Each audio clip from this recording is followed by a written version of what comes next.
Male bala, lakini kile ba yo fuck you. When a man fuck you, couldn't tell her I'm drunkard. Who do you think you are in? I am the who I am. Can we meet personally? Lambina jam here. Naram ko personal, lakini kweli kutia Amuor. Welcome to Jimosi podcast. President Kiir has officially forgiven his press secretary, David Amuor Majur, after his fight with Josephine Adhet that happened online a few days ago. So for some of you that did not see the first video, there was an online altercation that started with comments and then they went into the phone call. We'll play a little bit of it so that you can hear that. But the thing is, after the whole thing came into the public limelight, a lot of people had opinion. Yes. And in the public court of opinion, most people say that Josephine was wrong. And it is said that the same information reached Salva Kiir. That's according to the rumors. And when he heard the case, because someone had said that they had wrote to the office of the president to release the person so that it can be arrested and prosecuted, maybe something along those lines. So the message reached the president, and the lady, Josephine, was told that the answer, because you were so upset about the word, fuck you, that the answer to it is fuck you too. So just tell Amuor, fuck you too, and then the case will be resolved. So that's how that's allegedly how President Kiir has told Josephine to tell Amuor. Do you believe it? When you look at the public debate, and the way that the whole society went, everybody was for Amuor. People were saying that Josephine was into Amuor business too much. And she was the first one to start the whole thing. So if the majority is on one case, then President Kiir doesn't want to go against it, right? So maybe he filled the room, or how the whole thing. He read the room. Yes. So he just say, man, and then please tell him fuck you too, and we close this case. Yeah, it's crazy because... No, but do you believe President Kiir could say something like that? The thing is, I don't believe that way. I don't believe it because one thing is, at the Josephine, I don't think if she has the access to the president. To the president and or to the J1 for her to go and launch her complaint. So how that response came, to me, I feel like they're just citizens that are coming up with this kind of excuses, right? This kind of rumors. Circus. Yes. But yeah, you can go ahead. I don't know what you think of that, if it is true. Personally, I don't think that's true. But sometimes it can be very funny, right? Because a lot of people were fearing for David Amuor to be fired. And then this lady kind of twisted the whole thing by saying that the guy told her, fuck you. And then she went ahead to register a complaint and filed a case based on sexual assault and I think defamation. But then in that case, others flipped the argument, stating that defamation would be on her side. Because as much as she did not directly tell David Amuor that he's a drunkard and senseless, she could have worded her comment better. And I believe that's what she should have done. If you go back to our previous video, then you'll hear I say the same thing, that maybe because of language issues, so it's just that the English that was a bit rough, but she could have passed her message in a nice way, because there are other people who highlighted the same point that she was driving at. But because the English was more profound, their message was not taken out of context. And then also, fuck you is not a sexual assault. And it does not fall under any criminal offense. So I will fuck you. That one is sexual harassment. But just fuck you out of the argument that was ongoing is like an abusive abusive word or a curse. But the thing is, so when facts are said, those are not defamation. Yeah. And the rumors has it that Amuor tests this Makali that Amuor sometimes drink. So even if she was to refer to him as a drunkard, then there's no issue there. It's a fact. Now there's an issue. You cannot come and call someone a drunkard. They know they drink. So you don't have to rub it onto their face. But it cannot sue people for defamation because it's a fact. Okay. If test was to be done, alcohol will be found in his blood. But the thing is, the whole thing... Yeah, but it's not your job to tell me you're a drunkard. Even if I drink. I'm very sure this other lady probably drinks, but controls herself. And there are so many other people who drink, and it doesn't become a problem. It's not your problem, or it's not your business to tell someone who drinks that they are drunkards. Even if you see them appearing drunk and stuff. Yeah. But if it is true that President Kiir actually told Adhet to say fuck you to Amuor, then I will have problem with Salva Kiir, because as much as he has solved it in a simple way, there's not how to deal with this kind of issues going forward in the country. Because an eye for an eye is not what we are going to do here. This is where, like, in our society where an eye is for an eye, everybody will be blind, right? True. So this idea of saying, tell the person, fuck you, and we solve it. No, this one is a case of misconduct. But a lot of people have different opinion with me. Yeah. They say that Amuor was not in office. Yeah.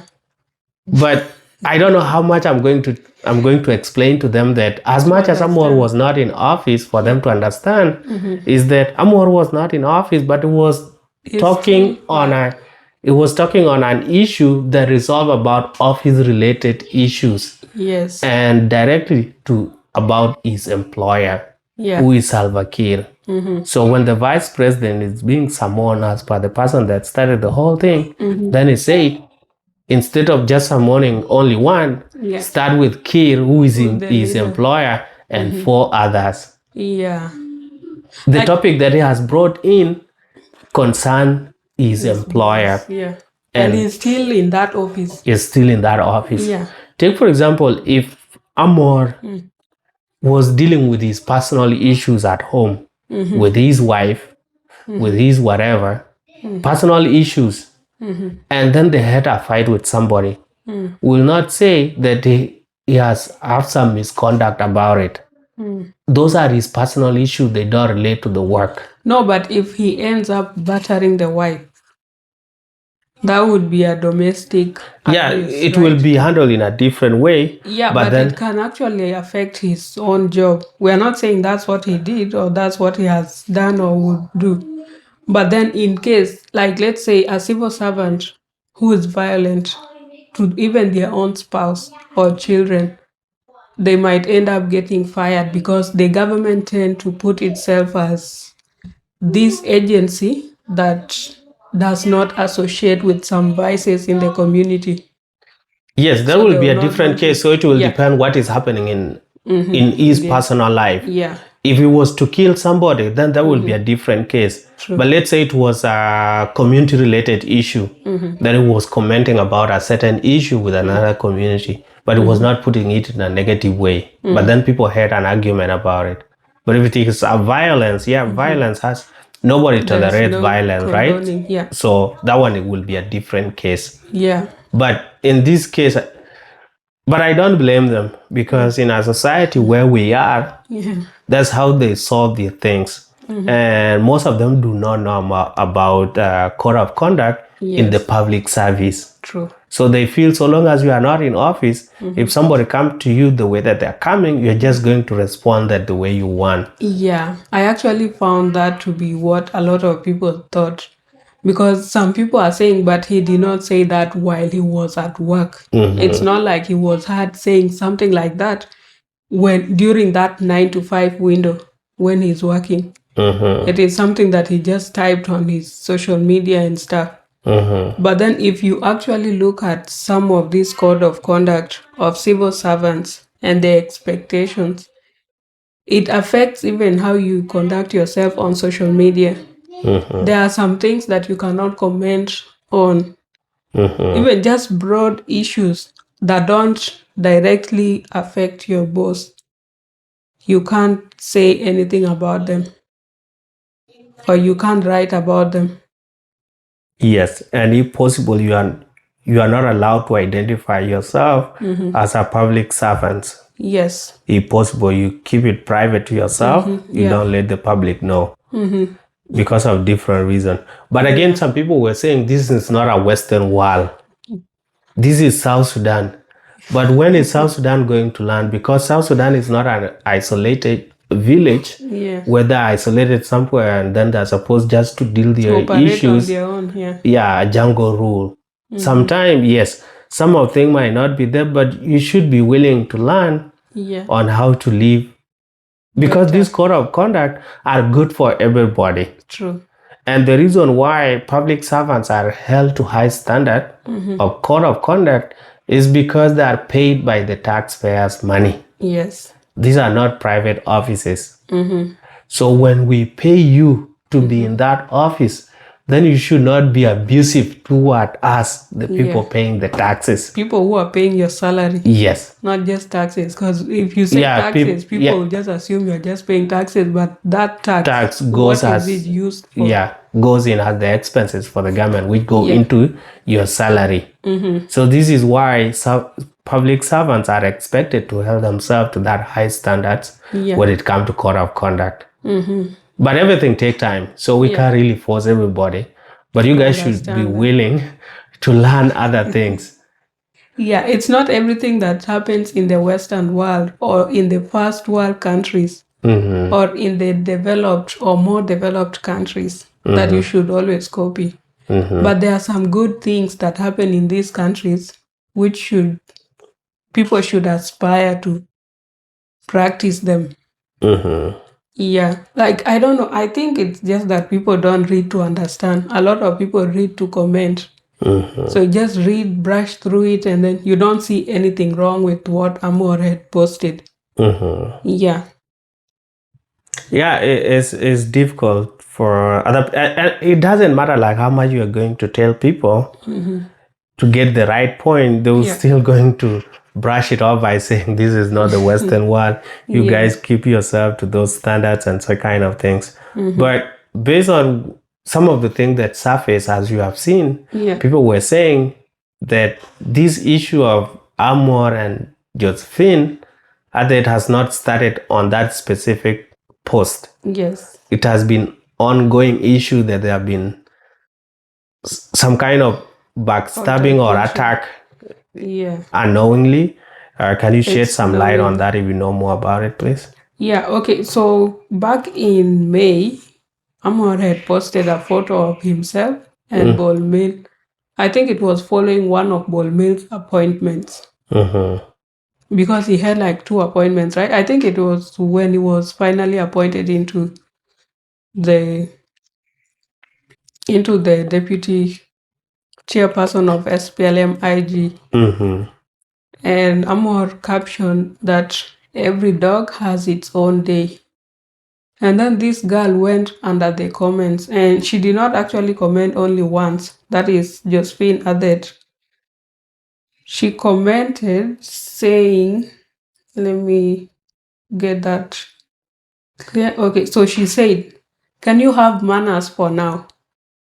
Someone has just shared a photo of himself and a friend, and then said, "Every dog has its own day. SPLM Oye. Kasema, can you have manners for now?" Like, it doesn't concern her. She's not the one who was appointed. Could be either when Amuor was appointed to be the press secretary or during one of Bolmil's appointments.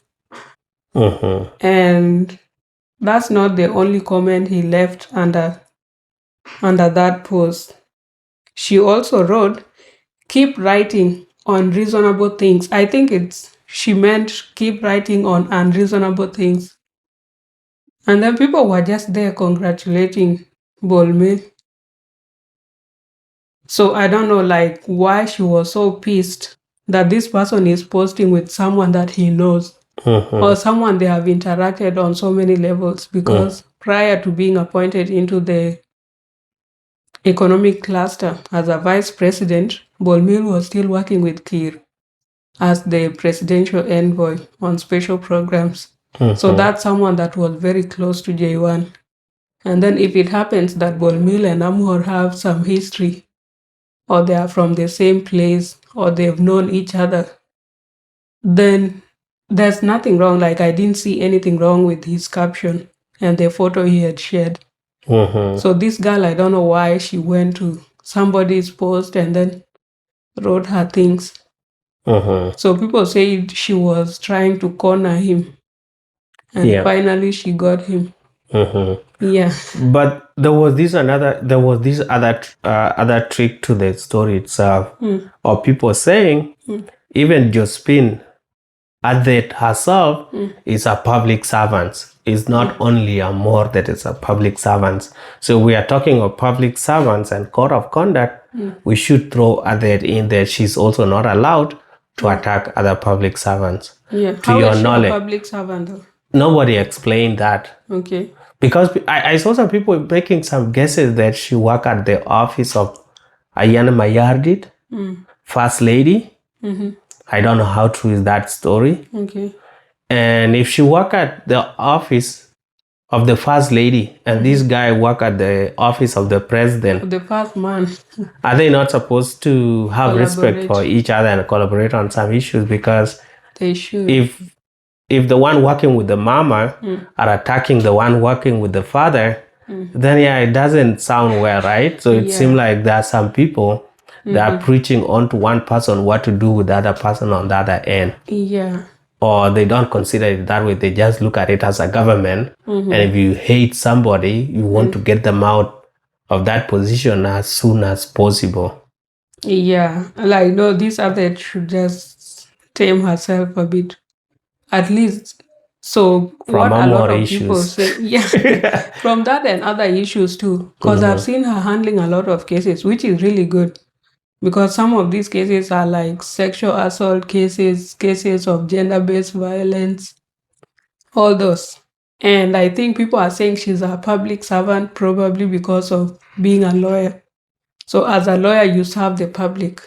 As much as you can be practicing privately, then in one way or the other, you end up interacting with a lot of people, and a lot of people will hold you in high regards, right? But serving the public is not a basis to consider somebody as a civil servant. No, public servant. Yeah, I know, like if she's employed by the government to do some kind of work, yes, she's a public servant. But the fact that she work on public cases does not mean that she's a public servant. That's true. She's still in the private sector. Yeah. And I saw one of the other comments from when David Amuor told her, "Fuck you." And she said, Mr. David Amuor says he will fuck me, which is very interesting for me to hear. She wrote to her, but it's supposed to be to hear such words from the press secretary in the office of the president. And from reading this other comment, then I understand, or like I get why she thought this could fall under sexual assault case. But there's a difference, right, between fuck you and I will fuck you. Those are two different things. They have two different meanings. Yeah. The guy didn't tell her I'll fuck you. He said fuck you. Yeah. Which is a regular abuse. I'll fuck you, you're going to do some sexual assault or something like that. Yeah. So it's a threat. Yeah, so those ones were different. Yeah. And only based on the first comment, first reply to her first comment, we have all seen it was just, you're a stupid person, full stop, fuck you, full stop. There were no other thing. Yeah, this is a result of someone who's agitated. Like, we've just found that this is not their first altercation. She has been on his comments. And this guy actually posts a lot of random things, like things to do with culture, different things. Or he'll just share a video or just random stuff from different people. So, but then constantly visiting his page to see what he's posting and leaving your comments there, and you have not even been tagged.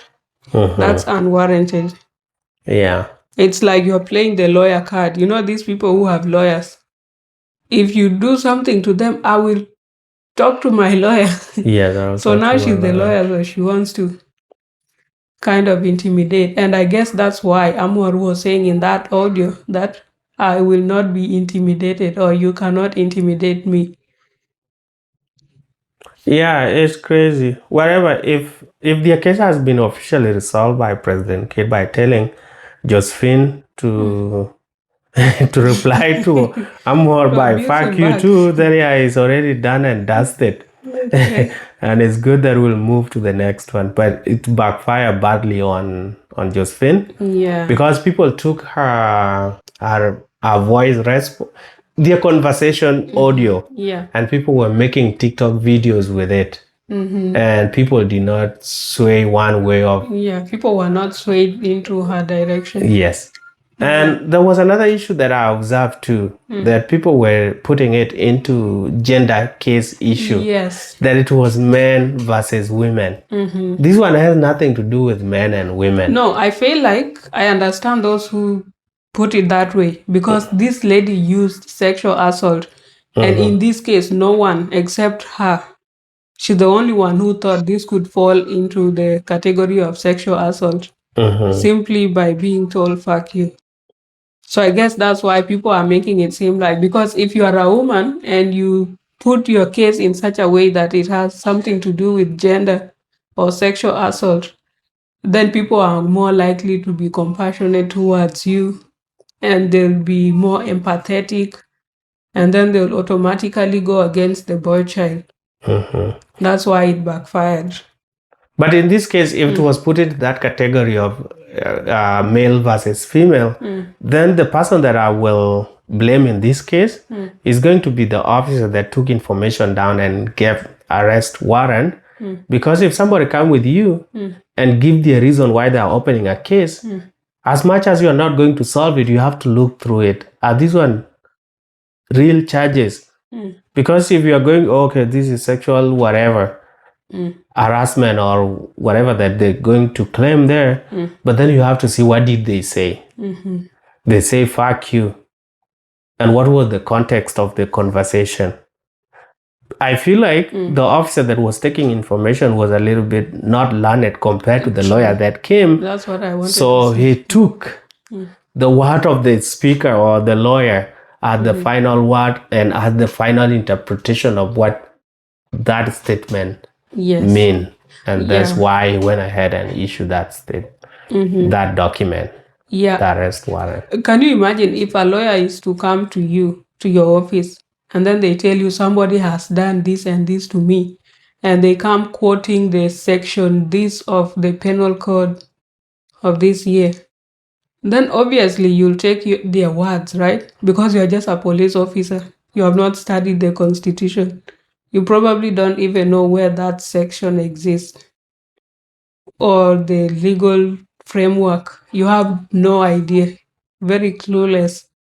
And then this is a lawyer. So whatever they say must be true. Because they deal with these cases a lot. No, that's not the case. It depends again with the country. Yeah. With South Sudan, some of them don't go into the Constitution to know the criminal laws and civil laws. Yeah. So that this is a civil matter and this is a criminal matter. If it is here in the Western world, most of these police officers that become prosecutors in your case, they know some of the criminal laws. Have some background, Yes. So when you come with your thing, they already know like this one will fall under this. If it will not fall under anything, they will not go and arrest you. Yeah. They will just go, maybe they can intervene as a peace officer just to de-escalate the situation, but they will not come in and arrest anybody because they are taught and they are trained on these common criminal laws or criminal things that will happen in society. So they are already aware of them. So even if you are a well-known lawyer and whatever, Your word is not final. It's not final because they are aware of all the criminal laws that they deal with. If it is a civil matter, they will tell you to go to the civil court and open a regular case, and it will not involve the police. Yeah, and they'll actually advise you on like the possible section under which that case should fall under.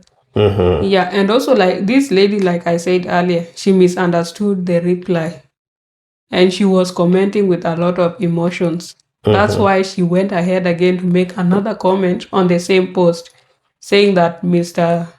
David Amuor has said he will fuck me. And even initiate a phone call. Yes. So I think that's what she went and told the police, that Amuor has said he will fuck me. I don't think she went and said Amuor told me fuck you. Because it would have been different. And gave that phone call. And then again, a lot of people found that problematic because she recorded the call without the consent of the other person. No. So they said that's infringement of privacy. No, if we are going to forgive Amuor saying that he was not in office, he was doing his own private thing, then the recording of the phone call, we're not going to say infringement of any private whatever. No, we can't have double standard. Yeah, that's not how it works. Yeah, but then like if you clearly listen very well to that conversation, you can tell probably Amuor had like one shot or so. So he was kind of pissed. Yeah, he really didn't care. You could even think like assuming the president was on the other end of the line with Adhet when he was called, and then he's just talking the way he's talking.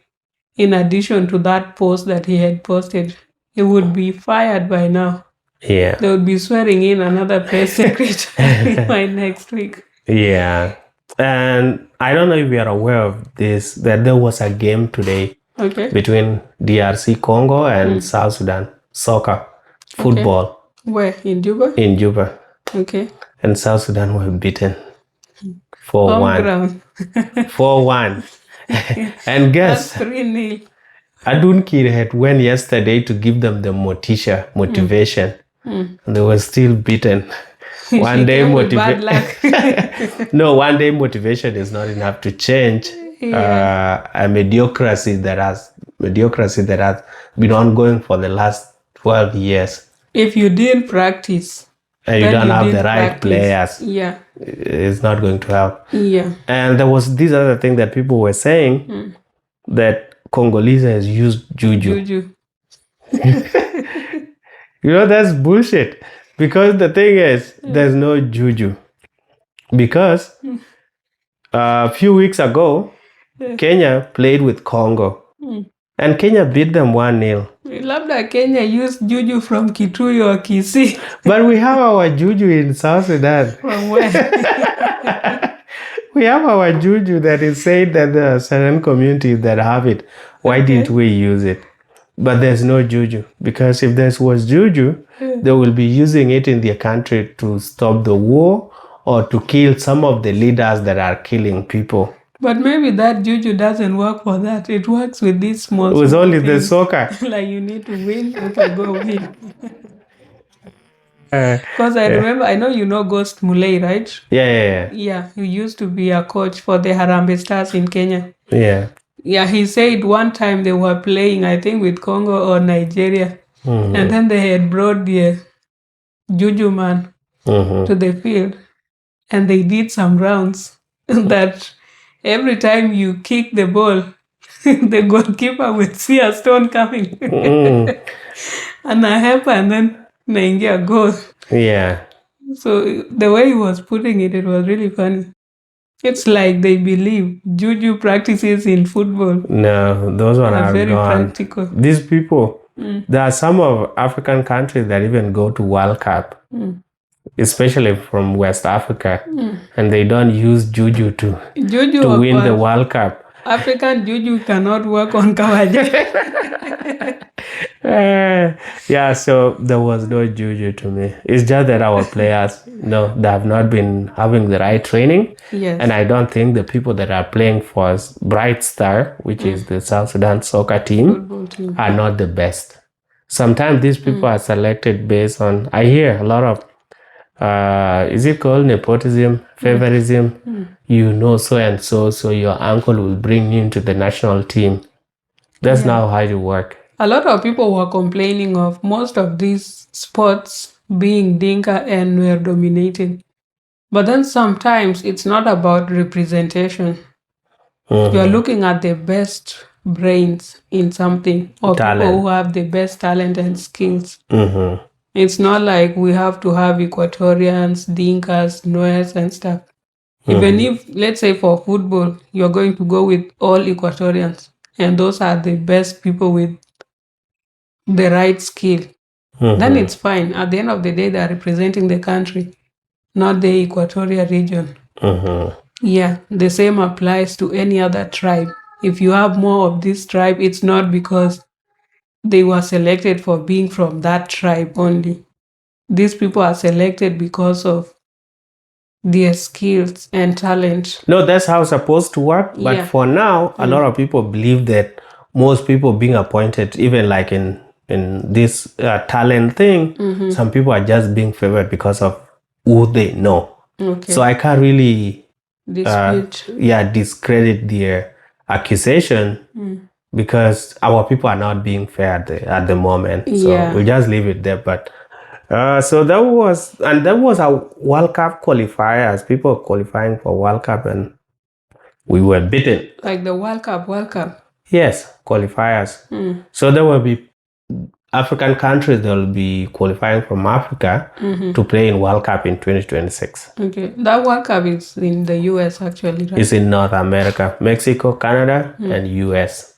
So the three some countries. Games will be played in US, some games in Canada, and some others in Mexico. Yeah. That's good. Are we going to host a Jimosi podcast at the pitch? At the World Cup. All right. So that's it for Jimosi podcast. The case of Amuor and Josephine Adhet has been officially closed by. Go tell him, fuck you. Yeah, he's crazy, man. Yeah. All right. Please like, comment, and share. When you like the video or leave a comment, the YouTube algorithm will push it to other people, potential viewers. Yeah. And recommend it for them to watch. So support our channel by doing so. Also, if you have not subscribed and you're watching the video, click that red subscribe button. Yeah. And see you in the next video.